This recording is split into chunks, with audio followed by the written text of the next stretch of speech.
Olá, tudo bem? Nós estamos lendo agora o Apocalipse, né? E hoje vamos falar sobre a igreja de Tiatira. Está em Apocalipse 2, a partir do versículo 18. Você tem gostado desse conteúdo? Então, não esqueça de dar o seu gosto, compartilhe o vídeo com mais pessoas e vamos, como sempre, começar orando. Meu Deus, assim como o Senhor enviou as cartas às igrejas, hoje nós somos essa igreja. Queremos ouvir a tua voz. Por isso, meu Deus, abre o nosso entendimento. Abençoa essa pessoa que tem acompanhado comigo essa meditação, que na vida dela, meu Deus, o sobrenatural venha acontecer. Amém. Então, vamos ler tudo o que a carta diz. E ao anjo da igreja de Tiatira escreve: isso diz o Filho de Deus, que tem seus olhos como chama de fogo e os pés semelhantes ao latão reluzente. Eu conheço as tuas obras, e amor, e serviço, e fé, e a tua paciência, e que as tuas últimas obras são mais do que as primeiras. Mas algumas poucas coisas tenho contra ti, que deixas Jezabel, mulher que se diz profetiza, ensinar e enganar os seus servos para que forniquem e comam dos sacrifícios da idolatria. E dê-lhe tempo, para que se arrependesse da sua fornicação, e não se arrependeu. Eis que a porei numa cama, e sobre os que adulteram com ela virá grande tribulação, se não se arrependerem das suas obras, e destruirei com a morte a seus filhos, e todas as igrejas saberão que eu sou aquele que sonda as entranhas e os corações, e darei a cada um de vós segundo as vossas obras. Mas eu vos digo, a vós e aos restantes que estão em Tiatira, e a todos quantos não têm esta doutrina, e não conheceram, como dizem, as profundezas de Satanás, que outra carga vos não porei, mas o que tendes retenho até que eu venha. E ao que vencer e guardar até o fim as minhas obras, eu lhe darei poder sobre as nações, e com vara de ferro as regerá, e serão quebradas como vasos de oleiro, como também recebi de meu Pai. E dar-lhe-ei a estrela da manhã. Quem tem ouvidos, ouça o que o Espírito diz às igrejas. Portanto, essa carta ela é um pouco mais extensa, né? Ela tem mais conteúdo, porque essa igreja, apesar dela ter uma parte da fé, mas ele fala sobre o espírito que estava nela, o espírito de Jezabel.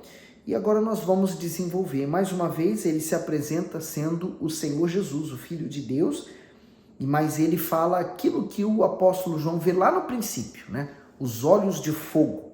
Então, chamas de fogo. Talvez não, é isso. Ele quer revelar coisas ao respeito do nosso ser, né? Porque os olhos de fogo, ele ilumina.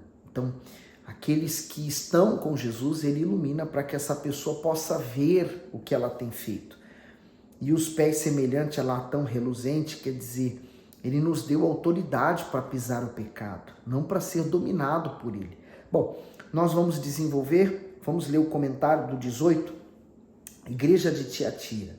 Essa pequena cidade da Ásia Menor, na atual Turquia, localizava-se em um vale fértil por onde passava o rio Lico. Tiatira era rica, conhecida como um importante centro comercial. A carta ao anjo dessa igreja é a mais extensa. Ao que tudo indica, o trabalho evangelístico realizado pela igreja em Tiatira era intenso e proveitoso. Nessa carta, o Senhor Jesus se identifica como Filho de Deus, aquele que tem os olhos como chama de fogo, o que significa que ele vê tudo e nada lhe é oculto. Esse olhar, como chama de fogo, ilumina até o mais profundo da alma, sendo capaz de trazer à baila os pensamentos e as intenções mais ocultas do coração. Igualmente, ele diz que os seus pés são semelhantes ao latão reluzente, que esmiuçam todo o poder do inferno, bem como todo e qualquer pecado, por mais insignificante que pareça ser. Sabe, os olhos dele como chamas de fogo é porque ele quer revelar coisas né, que estão ocultas. Por exemplo, tem tantas pessoas que estão vivendo a vida como se Deus não estivesse vendo nada. Elas praticam o errado como se Deus não estivesse vendo, né? E aqui ele fala, né, os olhos como chama de fogo. Então, comece a pensar, Deus está aqui comigo. Então, eu não vou praticar isso. Isso não vai agradar a Deus. Quando ele fala sobre os pés, né, como bronze reluzente, ele fala que o vencedor, ele está querendo dizer que o vencedor sobre o pecado, ele não admite mais vitórias do mal na vida dele. Agora, ele é quem vence, é ele quem supera todos os males, né? O pecado, o diabo. Agora é ele que vence, porque assim como Jesus lutou e venceu, ele também vencerá. No 19, eu conheço as tuas obras e amor e serviço e fé e a tua paciência, e que as tuas últimas obras são mais do que as primeiras. O comentário do 19, eu conheço as tuas obras. O Senhor Jesus reconhecia as obras, o amor, o serviço, a fé, a paciência e as últimas obras da igreja em Tiatira, que eram mais numerosas do que as primeiras. Mas, embora houvesse tanta atividade, havia também a tolerância ao pecado.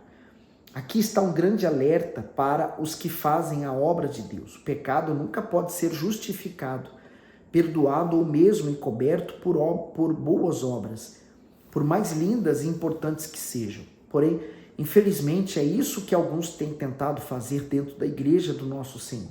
Muitos têm se dedicado com intensidade à obra de Deus, tentando levar a salvação aos outros, mas estão se esquecendo de cuidar da própria alma. Então, aqui no 19, ele fala, conheço as tuas obras. Então, essa igreja também tem obras, mas ela apresenta coisas a mais, né? Que o Senhor Jesus entrou em detalhes.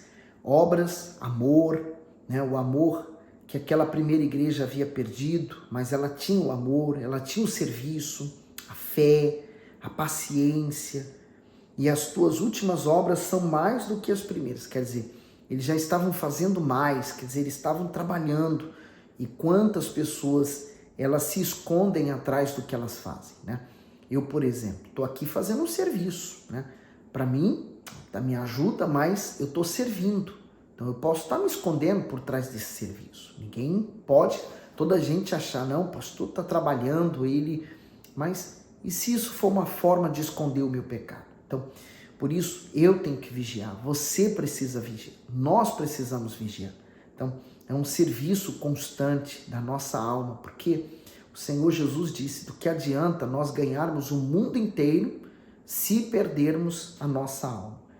No 20 diz, mas algumas poucas coisas tenho contra ti, que deixas Jezabel, mulher que se diz profetiza, ensinar e enganar os meus servos, para que forniquem e comam dos sacrifícios da idolatria.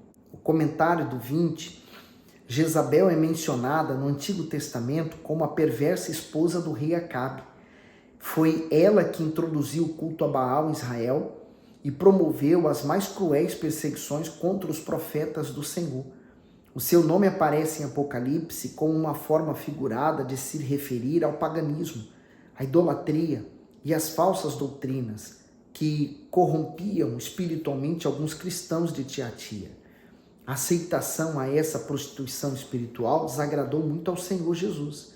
Tolerar é o mesmo que concordar, e é exatamente isso que a igreja moderna tem feito nesses últimos tempos, pois quase ninguém ousa denunciar o pecado e as falsas doutrinas para não ficar isolado e ser rotulado de seita. Por isso, preferem se submeter a esse sistema diabólico, a depender da fé. Contudo, quem é de Deus não aceita mistura, pois não há como ser amigo dele e do mundo, e tampouco agradar a ambos ao mesmo tempo. Então, ele fala, né? Mas poucas coisas tenho contra ti. Acho que o que mais ofende ao Senhor Jesus é o pecado, né? É saber que nós continuamos aceitando o pecado na nossa vida, uma vez que ele lutou contra o pecado, venceu o pecado na cruz, mas o ser humano continua ainda fazendo concessões ao pecado. né? Aceitando ele na sua vida, dando vitória ao mal. Então ele fala, tenho contra ti que deixas Jezabel. Então Jezabel, por incrível que pareça, né? Todos os nomes em Israel, ele tem um significado por trás dele. Jezabel significa a pura, a pura. Mas essa pureza era apenas aparente. Aí você entende por que haviam alguns poucos que estavam contaminados, né? Porque justamente essa doutrina dela, Jezabel, ela produz um abismo entre a posição entre Cristo e a situação real daquelas pessoas. Então, aqui no texto diz, tenho contra ti que deixaste Jezabel, mulher que se diz profetiza, quer dizer, aparência de pura, ensinar e enganar os meus servos, para que forniquem e comam do sacrifício da idolatria. Quer dizer, eles eram servos, né? Porém, se deixaram contaminar com aquilo que estava acontecendo, né? É o abismo que há entre a posição que você ocupa entre Jesus e a situação que faz você se afastar de Jesus. Significa assim, aquelas pessoas que estão na igreja, sim, aceitam Jesus, vestem-se bem, né, vivem uma vida religiosa, mas fora, né, da igreja, então ela segue o espírito deste mundo, né? Ela segue o terreno da música, da moda, da moral, das finanças. O espírito de Jezabel é nocivamente eficaz e é o que temos na igreja de hoje. Então, pessoas que elas estão divididas, né, entre Deus e o espírito do mundo. Então, ela vai tolerando as coisas que ela vai fazendo. Por isso que ele fala aqui, para que forniquem e comam dos sacrifícios da idolatria. No 21, dê-lhe tempo para que se arrependesse da sua fornicação e não se arrependeu. Comentário? Dê-lhe tempo para que se arrependesse. Quando não há arrependimento e confissão do pecado, o sofrimento é inevitável. O rei Davi relata a sua triste experiência ao tentar ocultar os seus pecados de Deus. Quando uma pessoa se prostitui, ela peca contra o próprio corpo, que é o templo do Espírito Santo. De igual modo, a infidelidade para com Deus é considerada prostituição espiritual. Na sua infinita misericórdia, o Senhor concedeu tempo à igreja de Tiatira para que se arrependesse e abandonasse a sua prostituição. Mas ela não se arrependeu e preferiu continuar na sua iniquidade, dando ouvidos aos falsos ensinamentos de Jezabel. Então, esse versículo 21, ele fala, dê-lhe tempo. Então, eles estavam tolerando, né, Jezabel, o espírito de Jezabel, eles estavam aceitando aquilo, né? Assim como, por exemplo, na educação dos pais de hoje para as suas crianças, eles também toleram que a criança faça tudo que ela quer, que ela age da maneira que ela quer, e isso vai trazer consequências para o futuro muito sérias, para a vida da criança e para a vida dos pais. Então, olha o cuidado que começa aí, né? E isso, às vezes, é transferido também para a igreja, onde se deixa fazer qualquer coisa, se faz tudo, quando, na verdade, o reino de Deus, ele é feito com disciplina, né? A disciplina do reino de Deus, ela é importante. Então, nós temos que ter esse cuidado com as falsas doutrinas. Então, dê-lhe tempo para que se arrependesse. Então, novamente, né? O Espírito Santo está mostrando que ele dá uma chance, ele dá mais uma oportunidade para a pessoa se voltar, reconhecer, né? E abandonar aquele erro. Mas ele fala, e não se arrependeu. Eles não se arrependeram, né, dessa prostituição, dessa idolatria. Oséias fala sobre isso, né? Se você tiver oportunidade, leia esse livro, porque ele fala sobre o casamento do homem de Deus com a prostituta. E depois, mais tarde, a prostituta larga ele para voltar à prostituição. Assim, é considerado o ser humano que Deus o comprou, o trouxe para sua casa, o limpou da sua vergonha, da sua imundície, se tornou esposo, porém essa mesma esposa resolveu sair de casa e se tornar infiel, né? A infidelidade. Então, a infidelidade para com o Senhor é sobre qualquer forma, é a prostituição, a idolatria, a feitiçaria, e esse é o caráter de Jezabel, né? Por isso que esse espírito estava inserido dentro dessa igreja, mas eles não quiseram mudar. E seguindo o texto diz: eis que a porei numa cama sobre os que adulteram com ela, virá grande tribulação, se não se arrependerem das suas obras. O comentário do 22, eis que a porei numa cama. Por causa das perversões sexuais de Jezabel, o Senhor Jesus usou uma linguagem figurada para expressar o castigo inevitável que viria sobre ela e sobre os seus seguidores por não terem se arrependido. Nada é mais humilhante para o ser humano que um leito de dor. Assim, de nada valem os recursos, o nome, o reconhecimento e a capacidade perante esse momento. Deus permite que surjam situações ruins e grandes problemas, não para punir o pecador, mas para despertá-lo sobre a necessidade de arrependimento.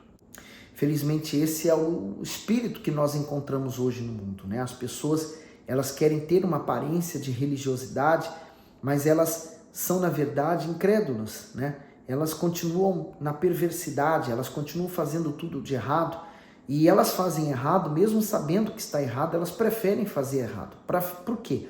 Elas não querem ter problema com as pessoas, elas querem estar em paz com as pessoas à sua volta, mas elas não se preocupam se elas vão ter paz com Deus.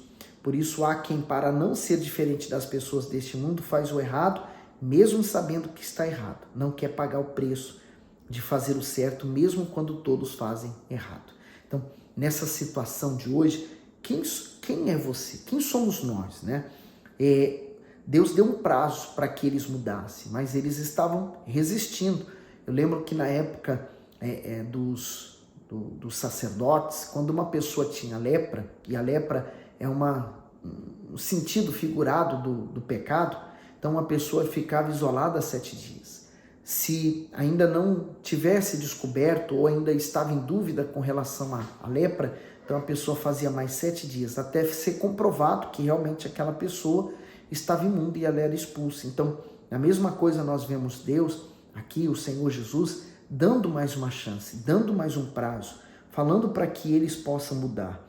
Por isso que o texto diz: e eis que porei numa cama, e sobre os que adulteram com ela virá grande tribulação, se não se arrependerem das suas obras. O acamado, desamparado, até coloquei aqui, né? O grande sofrimento. Muitos já se encontram nesse sofrimento. Por exemplo, uns com o casamento destruído, outros com a família destruída, a saúde abalada, e outros com um problema financeiro, etc. Né? Deus, ele permite que aquela pessoa fique prostrada de cama, né, com um problema que ela está vivendo, mas no sentido dela se voltar para o Senhor Deus. E diz aqui no 23, e destruirei com morte os seus filhos, e todas as igrejas saberão que eu sou aquele que sonda as entranhas e os corações, e darei a cada um de vós segundo as vossas obras. O comentário do 23, destruirei com morte os seus filhos. A prostituição espiritual da igreja com Jezabel gerou filhos corrompidos na fé. Esses filhos têm estado mortos nos seus delitos e pecados. Assim, há uma grande diferença entre os que são gerados pela palavra de Deus e os que são gerados na carne. Nesses últimos tempos, o diabo tem enganado e seduzido a muitos com doutrinas totalmente distorcidas e contrárias às sagradas escrituras. Alguns têm se perdido por darem ouvidos a espíritos enganadores que usam a boca de supostos servos de Deus para espalharem mentiras e difamações. Por isso, é preciso ter muito cuidado com aquilo que se lê e ouve. Então, como o bispo falou, né, foi gerado filhos. Por isso, todas as igrejas saberão que eu sou aquele que sonda as mentes e os corações. Os olhos de fogo, né? O que ele tem visto dentro de nós, essa corrupção moral, espiritual, né? Darei a cada um de vós segundo as vossas obras. Quer dizer, cada pessoa, ela vai terminar colhendo o que ela vem plantando. No 24 diz, mas eu vos digo a vós e aos restantes que estão em Tiatira, a todos quantos não têm esta doutrina e não conheceram, como dizem, as profundezas de Satanás, que outra carga vos não porei. O comentário do 24, as profundezas de Satanás. Em Tiatira havia pessoas que permaneciam fiéis aos ensinamentos da palavra de Deus, por isso não aceitavam a ideia de que deviam conhecer as profundezas de Satanás. Isto é, havia um pensamento na igreja que dizia que primeiro deveria se provar das coisas pecaminosas para depois experimentar a grandeza da misericórdia e do amor de Deus. Era assim que queriam se justificar aqueles que haviam se corrompido por se entregarem a essa ideia. Mas será que é preciso praticar o que é do diabo para depois experimentar a salvação, como dizem alguns? Será que é necessário conhecer primeiro o mundo para depois se converter? A resposta é nunca, jamais. Aqueles que se firmam contra a doutrina de Jezabel, o Senhor promete não jogar outra carga, ou seja, outro sofrimento sobre suas vidas. Quer dizer, enquanto uns fazem o errado, todos estavam pagando, todos estavam passando por uma carga difícil, né? Mas não era culpa de todos, mas ele falou, não vou colocar uma carga. Eu já vi isso aqui acontecer, como dizem as profundezas de Satanás, conhecer as profundezas de Satanás. Eu já vi pessoas que, por nascerem na igreja, elas queriam, por exemplo, sofrer, conhecer o mundo para depois se converter. Então elas iriam conhecer primeiro o sofrimento para depois conhecer Jesus. Mas o vazio da alma já é um sofrimento. O vazio da alma do ser humano, a dor, tristeza, o que você tenta preencher já é um sofrimento, mas o ser humano às vezes ele quer um pouco mais, né? Então havia esse pensamento neles, mas ele falou, mas eu vos digo a vós, aos restantes que estão em Tiatira. Então quer dizer, havia um grupo de pessoas que não se deixaram contaminar. Então é possível que nós vivamos nos dias de hoje sem nos contaminar com as coisas do mundo. No 25, mas o que tendes, retenham até que eu venha. Comentário do 25, o que tendes, retenho. Normalmente as pessoas estão mais preocupadas em reter a sua posição, o seu título e aquilo que conquistaram neste mundo, do que em preservar a salvação recebida pela fé na palavra de Deus. O Espírito Santo nos orienta, por intermédio do apóstolo Paulo, a conservar a fé e a boa consciência, para se evitar a queda espiritual e, consequentemente, a perda da salvação da alma. O novo homem que há em nós, renascido, nascido de Deus, ele vence o mundo, ele vence o pecado. Por isso que, em outras palavras, nós temos que vencer a nossa carne. Como que eu venço? Minha vontade, a carne, o diabo. Eu venço através da morte do Senhor Jesus. E ele me dá vida. Eu vou crucificar junto com ele a minha vida, para que eu possa nascer de novo. Por isso que ele falou, retendes o que tem. Eu retenho, eu guardo, preservo a minha salvação. No 26, e ao que vencer e guardar até o fim as minhas obras, eu lhe darei poder sobre as nações. E com vara de ferro as regerá e serão quebradas como vasos de oleiro, como também recebi do meu Pai. Comentário, o poder sobre as nações foi dado pelo Senhor Jesus aos seus discípulos vencedores. Se eles não assumiram ainda essa condição, é outra questão. Essa autoridade não se limita ao mundo físico, mas abrange sobretudo o espiritual. Com ela, podemos subjugar os espíritos malignos, principados e todo o poder do inferno. Enquanto o povo de Deus não assume essa autoridade que lhe é delegada, o diabo, por intermédio de uma infinidade de seitas e religiões pagãs, vai dominando os povos e as nações de toda a terra. Os vencedores em Jesus Cristo são a única chance de salvação para as nações, pois ele não tem ninguém com quem contar neste mundo para salvá-las, a não ser com os seus verdadeiros servos. Então, essa igreja também tem uma promessa ao vencedor, né? E guardar até o fim as minhas obras, né? E lhe darei poder sobre as nações. Uma vez que ele teve poder para vencer a si mesmo, ele terá poder para vencer as nações. No 28, e dar-lhe-ei a estrela da manhã. Quem tem ouvidos, ouça o que o Espírito diz às igrejas. O comentário do 28, terminamos, a estrela da manhã é o próprio Filho de Deus, que resplandece o seu brilho e a sua glória por intermédio do seu Santo Espírito na vida daquele que crê. Então essa igreja de Tiatira, ela tem muitas características da igreja atual dos dias de hoje. As pessoas estão mais preocupadas com a opinião dos outros, em agradar toda a gente, mas elas não se preocupam em agradar ao seu Deus, aquele que na cruz deu a vida para salvá-lo. Então, cuidado para você não perder o que você tem. Se você não tem, você pode adquiri-la, sacrificando-se a si mesmo para Deus. Bom, a oportunidade está diante de você. Vamos analisar agora nós mesmos, diante de tudo que nós lemos, se não temos sido a igreja de Tiatira nos dias de hoje. Que Deus abençoe você até o próximo vídeo.